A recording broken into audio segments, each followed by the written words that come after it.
Right.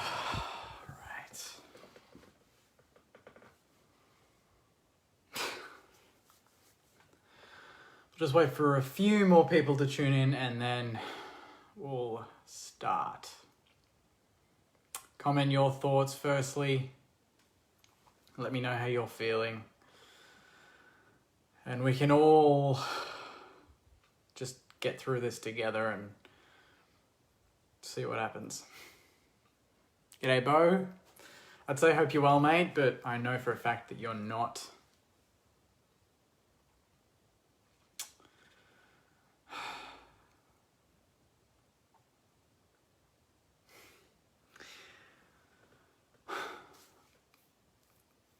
Firstly, I'm trying my very best to not absolutely shit can the team because that's the easy thing to do.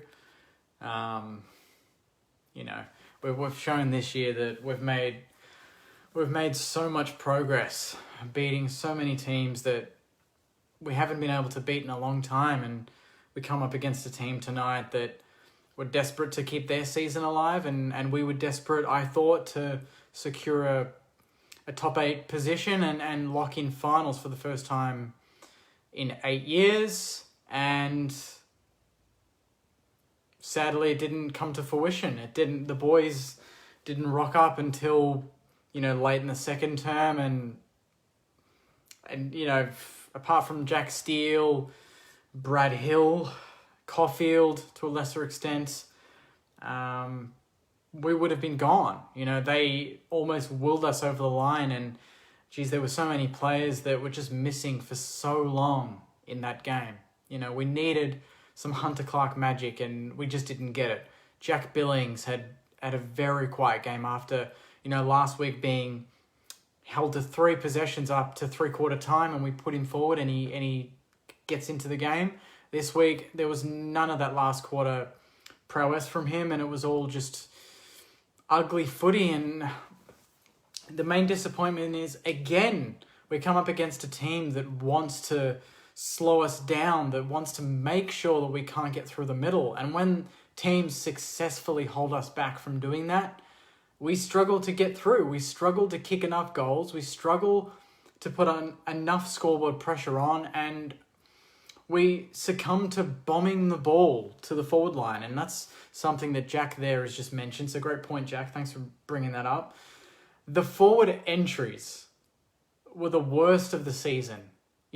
Yes, the Melbourne backline had a great day. Stephen May, in particular, had a huge day. He had over 22 possessions. He took at least 10 to 11 intercept marks that I saw. But so many of them were just the kicks inside 50 that gave them those opportunities. Why? Earlier in the season, we lowered our eyes. We were going in short. We were kicking it 30 metres out to that hot zone and then kicking goals from there. Tonight, we were kicking it. I feel sorry for Max King and Tim Membry at times because they're going for balls here. They want it 5 metres in front of them so they can run into the ball. You make them lead. If they're not leading, you kick it in front of a forward, they're naturally going to go to the ball. You make them lead. So that whole excuse of our forwards weren't leading is bullshit, because good kicks make the forwards move. So many times you can see a Brad Hill kicking the ball to a good spot and it forces the forward to go to that spot. Tonight, we were kicking it here on top of their heads or literally 2 meters behind them. And that is prime position for a mate to just put a little nudge in and take a mark. And we did that to them all night. We went inside 50 more times than Melbourne. We were inaccurate and we shot ourselves in the foot with our ball use inside 50. That's as simple as that. They took chances.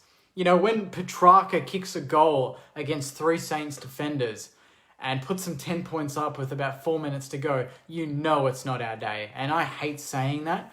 I hate saying that it's not our day because Geelong, for a good example, 37 points down at quarter time yesterday, didn't put their heads down, backed in their game plan, played their footy for the next 3 quarters and overran the Bulldogs and got the win.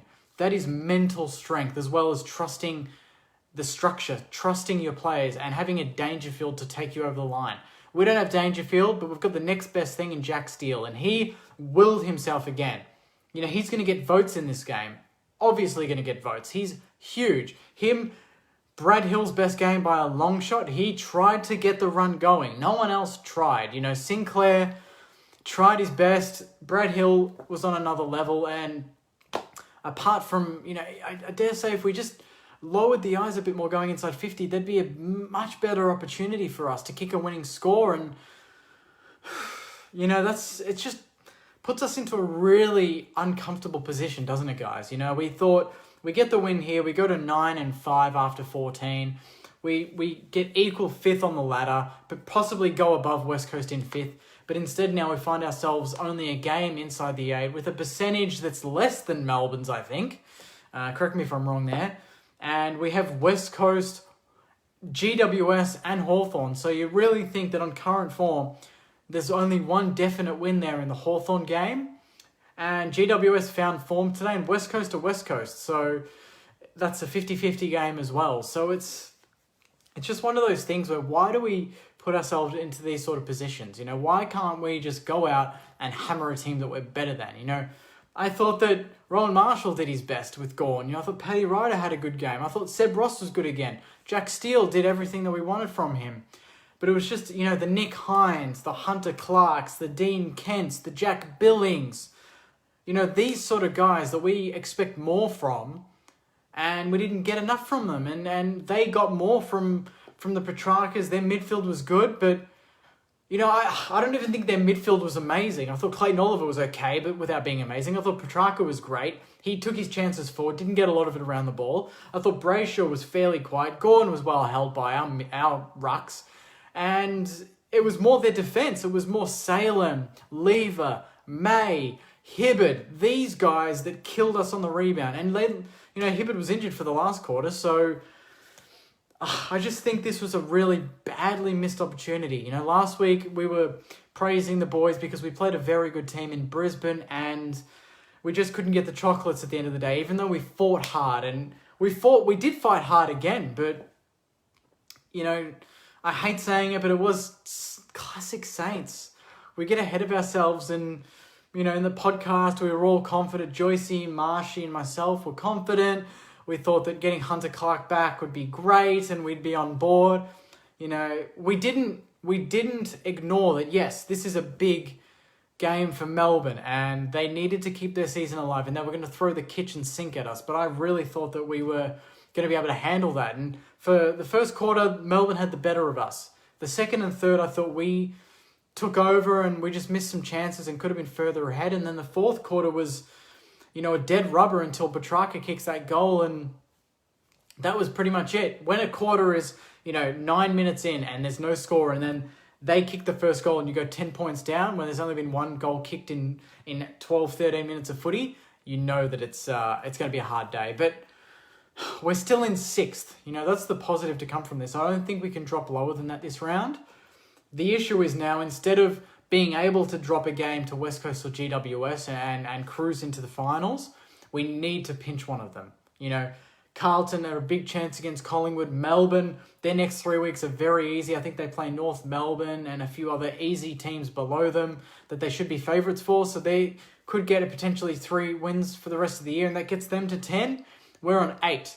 We need to beat Hawthorn and we need to pinch one of West Coast or GWS. If we don't do that and we just beat Hawthorn, we will be very lucky to make the 8. And that would be a massive disappointment considering the progress we've made under Ratton. We've been one of the more exciting teams to watch for the season. We play fast footy, but against Brisbane, we showed it in patches. They didn't let us do it.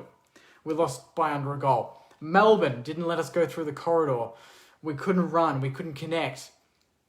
We lose that game. The teams that are able to slow the ball down, it looked like Melbourne were trying to do what Geelong did to us, except, Geelong are a very good, well-drilled and, they're just excellent by foot. They've got high disposal efficiency. Melbourne don't.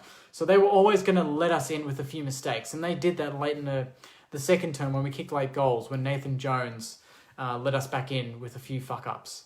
But the better teams that are able to keep the ball out of our hands and stop us from running, we struggle with a plan B. I think our plan A is very good. We showed it at times when we could go fast tonight.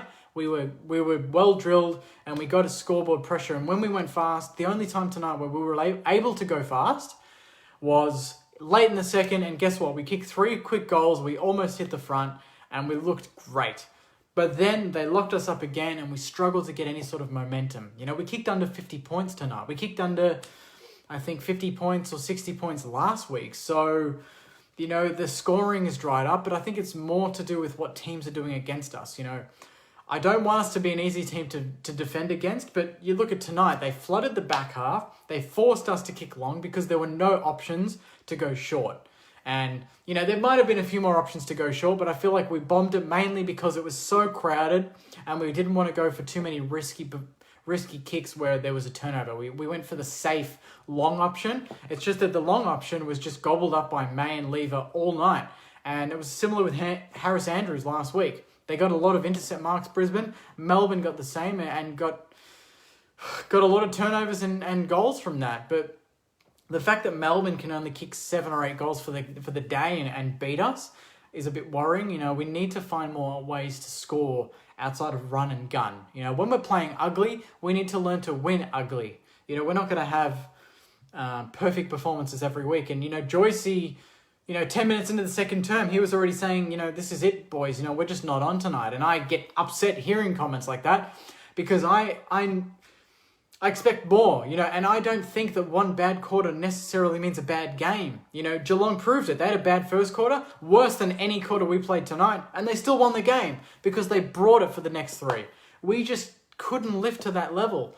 And, you know, maybe it's a learning curve again. Maybe next year is the year that we win these games, but we just played dumb footy. And I just saw a comment there. I don't know who that was from. That was from Nick. We were dumb. We played dumb footy. We kicked it on Max King's head. Membry just couldn't get to it until late, and our forwards had no chance. And the best player in the forward line that was capable of doing anything was Marshall, and he was rucking and going around the ground. So, you know, I wonder what would have happened if we just mixed it and put Max King in the ruck and put Marshall forward, whether that would have made a difference. But it's a bit late now, and we've lost our third game this year under a goal, and our 4th under 6 points. You know, that's sad. We've lost 6 games this year, and we've lost 4 under a goal. 4 a goal or under. You know, that's shitty. Only Geelong and Collingwood have really thumped us. And tonight was, to me, it felt like one of the worst losses of the season,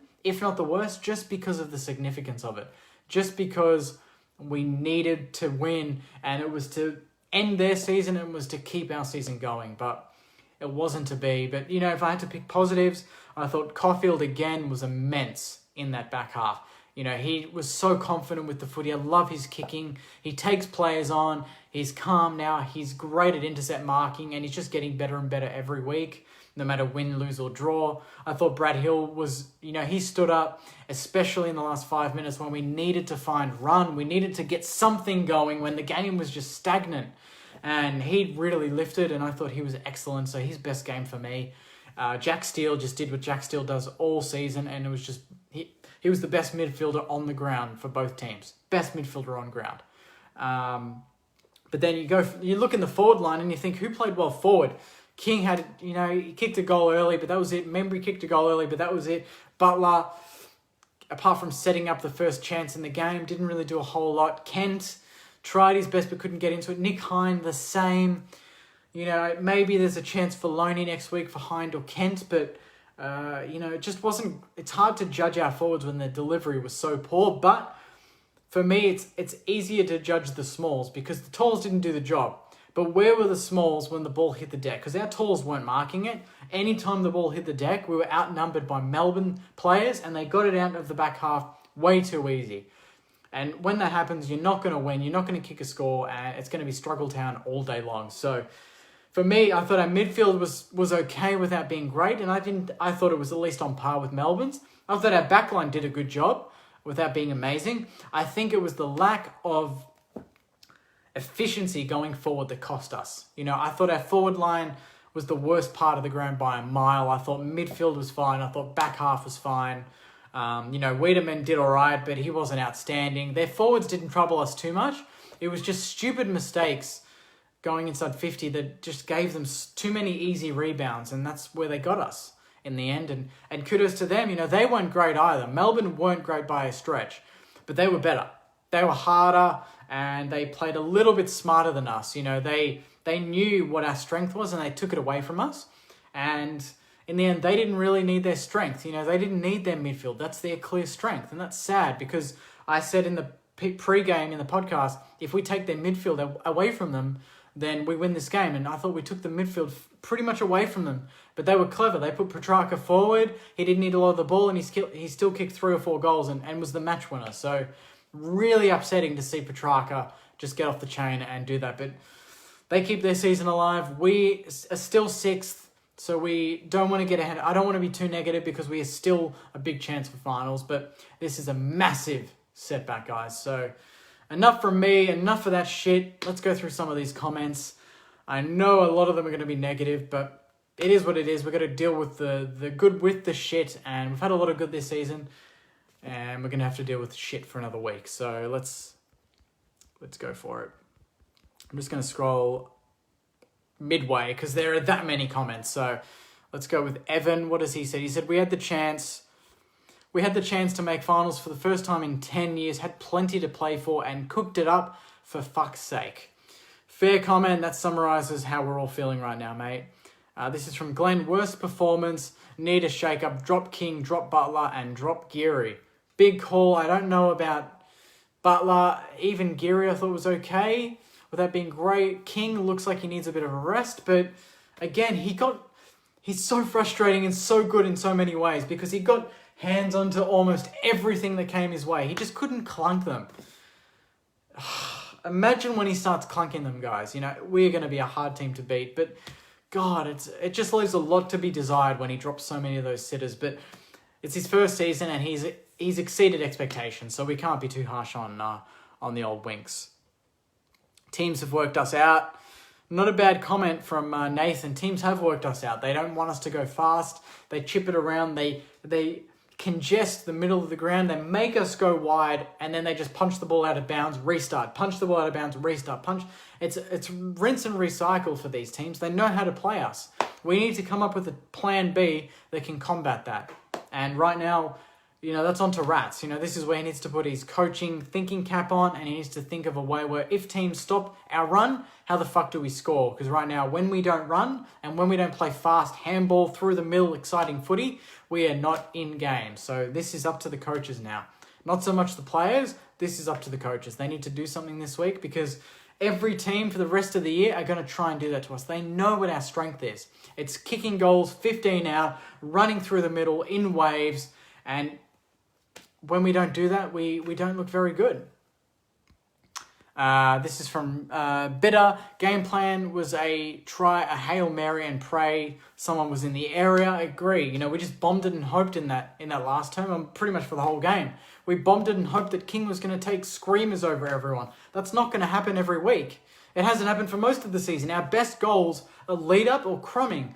And if our forwards aren't marking it, the least they can do is bring it to ground. And tonight, Lever and May didn't allow that. And that stops two things. That stops our tools from impacting the game, and it stops our smalls from even getting into the game, because the ball's not on the ground to rove in the first place. So when both things like that are out of the game, what do we have? Our midfielders don't kick enough goals. We've lost Goresh. We don't have Hanbury. The only midfielder that's capable of kicking goals now is Jack Steele. He's the one who gets forward and gets a goal, but we can't rely on him that much every week. We need him to get touches and get clearances, but for him to kick goals, geez, that's too much responsibility for one player. Dan says, how many games have been decided by about a goal now this season? For us, about 4. I'd say 4 games would be decided by under a goal. The last 2 weeks, Freo and North. This is from Dion. We've got to talk about how overhyped Max King is now. Will be good in a few years, but so shit now. That I disagree with. Max King's hype is justified. He's a very good player. If you look at all the first-year forwards in the league or in recent memory, he is streets ahead of all of them. He's kicked 18 or 19 goals for the fucking season in his first year. Even his brother didn't do that, I don't think. So the fact that he's already almost level with Ben King, and Ben King's had 1 or 2 seasons in the competition already, and and being great, the fact that Max is matching him in that part of the ground is huge. And, you know, he's had a few off weeks and he's still kicked 19. So when we actually turn into a really efficient, well-drilled team and he clunks those marks that he's dropped, it's going to be game over for the opposition in no time. Shane said we should be sculling the red tonight, Jakey, to show that you are pissed off with this team. Mate, I had a beautiful red bottle, red wine outside, Pinot Noir, and it's called Crowded House red wine. So if you're thinking of a nice red wine, a nice Pinot, go for that. I wanted to bring it in for the post-match, and cheers to you all of you for getting over the line and getting a win, but it stays outside. You know, I'm only going to bring in the reds when we get the points, and tonight we didn't get the points. So, you know, it was a bit disappointing. Argus says, stopped watching when Petrarca kicked that goal in the last term. Ryan says, Phillips was good, back in the side, wanting to move. I agree. Phillips was very good. You know, he was the connector. His endurance, his gut running, I thought he did his best, and he was one of the rare highlights of the day where he just didn't give up, didn't stop running, and used his strengths. You know, a lot of our players just didn't use their strengths enough. Hunter Clark, where was he? I didn't see him around the ball enough. You know, did we even try to put him in the midfield? We needed to mix it up in the middle, and we just didn't do it enough. You know, we left it to Steele and Jones and Ross, and they need support. You know, and I've said this many times already this year. I'd love to see Nick Caulfield go into the middle. He's big enough, he's composed enough now, and he's clever enough. I'd love to see Nick Caulfield in the midfield. Lyle says, lost 4 games by a goal or less, not good enough. Gail says, so plan A didn't work, plan B needs to work. Great point. We need to find a plan B first before we know if it can work. Lance says, Max King needs a spell. Joe says, you pumping us up too much. We're not ordinary, mate. Joe, come on, mate. We've beaten Port Adelaide, we've beaten Richmond, we've beaten Bulldogs, 3 of the form teams in the comp. We almost beat Brisbane, who are one of the best teams the last 2 seasons, without being in the grand final. And we've gone from a bottom 6 team to a top 6 team in a season, in 6 to 12 months with Ratton, with, you know, very big turnover and more to come. So I don't think we're ordinary. I think we're middle of the road. We're right in that 6 to 10 bracket, and right now we're exactly where I thought we would be at the start of the season. Listen to the podcast earlier in the year. Me and Joycey thought we were 6 to 10. We're exactly there. We're exactly in that point of the ladder where we thought we would be. The annoying thing is, though, we've had so many games under a goal where we could have won all of them. And right now, if you add those games, we would be... What would we be? We'd be 12-2. Isn't that ridiculous? Those games that we dropped would be 12-2 and we would be on top. That is scary to think and upsetting at the same time. Shane says, why did they have so many uncontested possessions out of defence?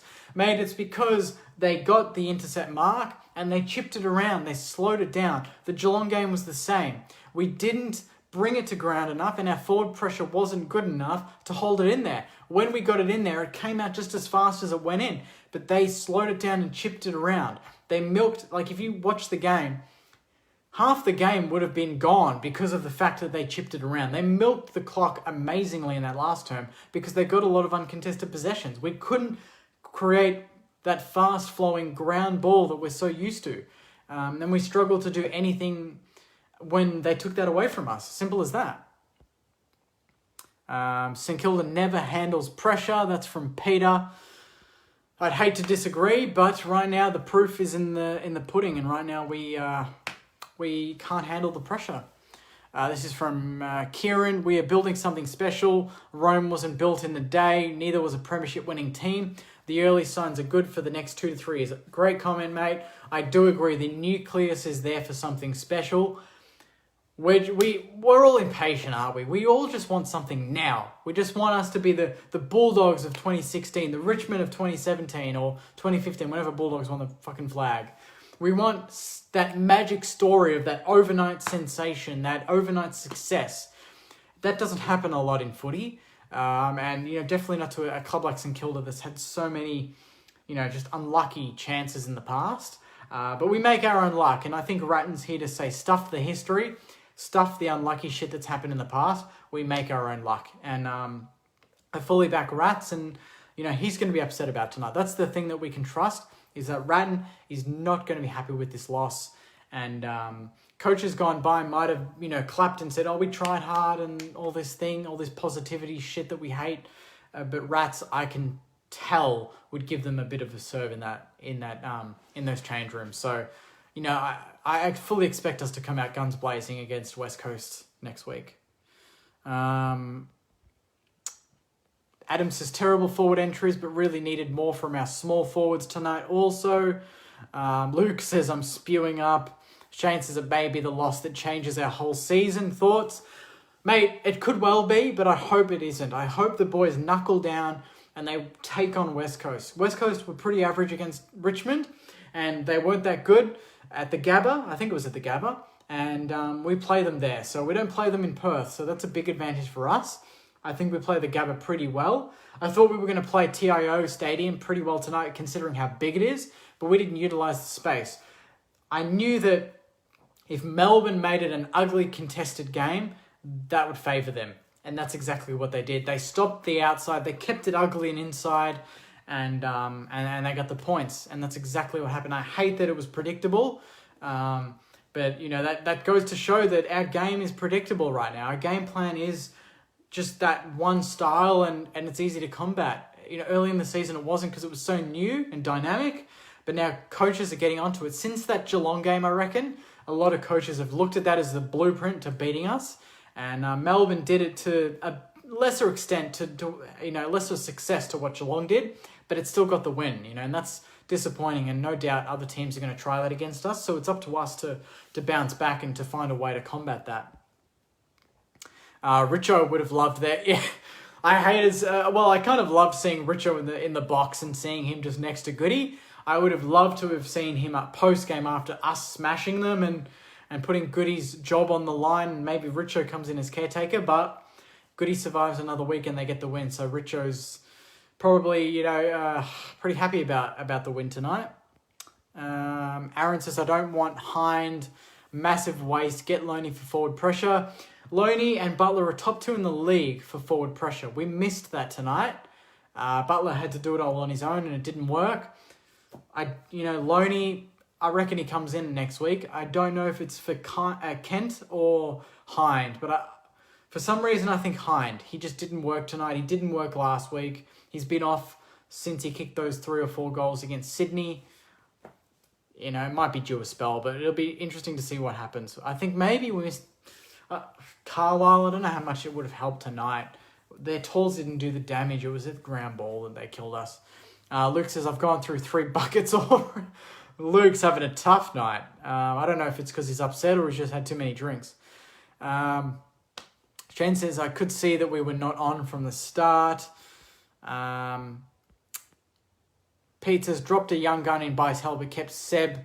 Ross, nah, I'm not going to have that. Seb was okay. He tried. Wasn't amazing, but he tried. I'm not going to have Seb Ross as the scapegoat in this game. He was far from poor. He did some nice things tonight, and there were plenty other players, Billings, that didn't stand up, and these are the sort of guys that should be in the firing line this week. Ben says, Hind and Kent out for Parker and Loney, Geary out, please. Long not doing much. Yeah, Long was okay without being amazing. Geary out, I don't know if that's going to happen, guys, for the season. I really don't. No matter what, he's the captain. We're going to get him to 200 games.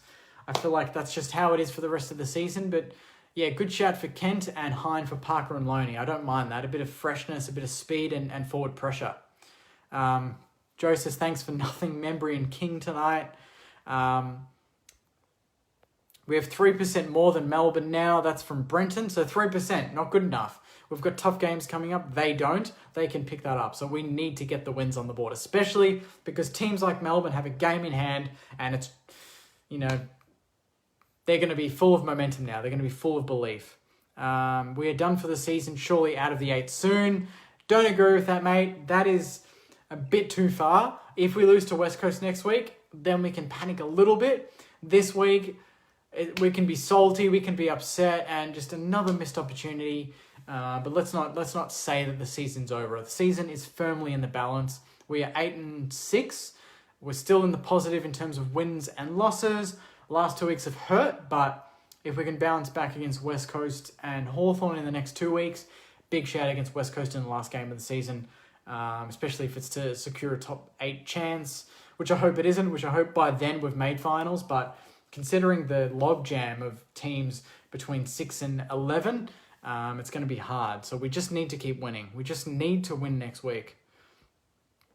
Rory is adamant that Richo was put on this earth to prevent St Kilda from playing finals. I mean, he did it as coach of St Kilda. I'm sure he can do his absolute best as an opposition coach as well. Can't even talk. Far out. So many comments, guys. Thanks again. I know that it's a shitty night and it's a Saturday night and we wanted to talk about a fucking win, but we just didn't get it done. This is from Sean. So sick of seeing the ball get smashed into the 50 with nothing but hope behind it. Bad enough that there's that they got to when getting out of the defensive half 70% of the time. That doesn't make any sense to me, but I agree. Bombing into the forward 50 was shit tonight, and they got it out way too easy. We should have tried kicking it to Stephen May. Oh, wait. That's from Dylan. Good sarcasm there, mate. Shane said the media do not think we will make the 8. They think we are a joke. Well, you know, the annoying thing is I say it every week that the media doesn't give us credit. And all night the commentary was about Melbourne. All night. But we justified it. We justified that by losing the last 2 weeks the way we have, mainly tonight, we justified that the media don't believe us just yet. Because if we were genuine top 8 chance, genuine top 4 chance, which for most of the season we've been around that mark, we win these games. Even if it's ugly, we just get over the line, and we couldn't do it tonight. Aaron says, I like the Butler, Loney and Kent combo up forward with Membry and King as well as the other, Battle or Marshall. Good call. That means that Loney comes in next week, and I think that could be a big chance. Good shout there. Gary says, you need to be the coach for St Kilda. Your reactions are better than Ratton. No, I don't agree with that. I think Ratton's a very capable coach. I am just a fan and I just comment how I feel. I know a little bit about footy, but no doubt Brett Ratton's got me in that department for football knowledge, hence why he is, you know, a 2-time AFL coach. So thank you for that comment. I will take that compliment, but yeah, not a coach and never will be. But yeah, I'll take that as a compliment. Thanks for that. Carlisle at full forward next game. That's from Joe. I don't think that's going to happen, mate. Martin says, thanks for showing up, even though you probably didn't want to, Jakey, after that performance. That's all right, Martin. I do this just for venting purposes. You know, I get the anger out, and then for the rest of the week, I'm okay. If I didn't have this, and maybe you guys are the same, maybe that's why you love tuning in, and I thank you guys so much for doing it.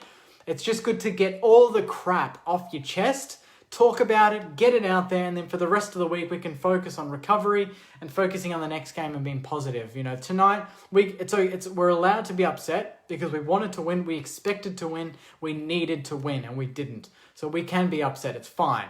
But let's not rule out the season. Let's not throw the the basket out. Let's not get ahead of ourselves here. We're still a top 6 team, and we've still got a lot to play for the next 3 weeks. Guys, I might leave it there. I don't want to go too long. Tay says, what are your thoughts on Geary? I didn't think he was terrible tonight. It was a bit annoying to see Wiedemann kick a goal when Geary was trailing him. I think that was in the second or third term. And kept the momentum going in Melbourne's way. That was upsetting, but it was more because I don't understand why Geary was even manning up on Wiedemann at the time. You'd expect Dougal Howard to be at there, but the defense was okay with that being great. I just thought it was more that we just didn't take our chances in the forward half. I didn't think it was Melbourne. You know, Melbourne kicked straight. You know, they kicked, 13. Oh, not 13, sorry. They would have kicked, 8-3 or 8-4 for the day. And we kicked probably the most inaccurately we have all season. So that was a big factor. But it was more just going forward that hurt us. You know, Melbourne were good without being great. I think if we're better going inside 50, we win that game. and we weren't. And they took their chances, and that's what got them the win. Simple as that. Guys, I think I'm going to leave it there. There were that many comments. This review would be going on for hours. Let's go through a couple more. Luke says Zach Jones has been good, but his kicks under pressure are poor. Baby out with the bathwater. That's from Kath. Thanks for that. Yeah, I couldn't even think of it, but yeah, we don't want to throw the baby out with the bathwater. Daniel says, is Billing sore? Are they resting him forward? Good call. I don't know if they just don't want to risk resting him and they're just giving him a spell, but I feel like that does more harm than good when he's playing, but he's not getting enough of the ball. Geary is the worst captain in the AFL VFL history. I don't know about that. I'm sure there's worse. Also, not why we lost tonight. So we can't blame it all on one player. Venting is part of the healing process. That's from... Yep, exactly right. Venting is exactly what we need. I'm going to leave it there on that note because this is a vent. Just take a deep breath, meditate, close your eyes, listen to some birds chirping on Spotify, listen to some rain music as you go to sleep tonight. Try to just realize we are still in the top 8 with 3 games to go. 1 to 2 more wins maximum gets us finals for the first time in 8 seasons. I can't see us not going full throttle for the next 3 weeks, especially because we dropped this game. I know that tonight sucks. I know that we feel shit. I will put my hand up and say that I was negative for most of that last quarter and was just saying to the girlfriend, typical Saints, typical this, we're shit, we're that. But the reality is we're still making progress. We will learn from this and hopefully we come up next week against West Coast switched on and ready to make history and make finals for the first time since the Ross Lyon era. We've had, 3 or 4 coaches since then, and we've not made finals. Brett Ratton needs to fire up the troops this week, and we need to come out guns blazing against a very good team next week. But I'm going to leave it there, guys. This is enough of a rant. This is enough of events and a dissection about this really upsetting performance. I hope you all have a great week nonetheless.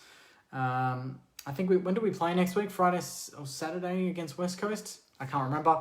But yeah, obviously tune in for the preview Thursday or Friday night. Whenever the teams come out, they're unpredictable when they come out in this new quick turnaround fixture that the AFL's doing at the moment. But thanks again for watching. Thanks again for sending some stars, for donating to Saints TV, for tuning in, commenting and spending time with me and barracking for the mighty Saints. Even when it's a tough loss like tonight, I appreciate your time and your comments. So thanks again, guys. And I know it's shit, but we're saying as we're used to it. But let's hope that the boys can make history and come back stronger next week and get the win for us. But until then, stay safe, stay healthy, and go you Sainers. See you guys. Thanks.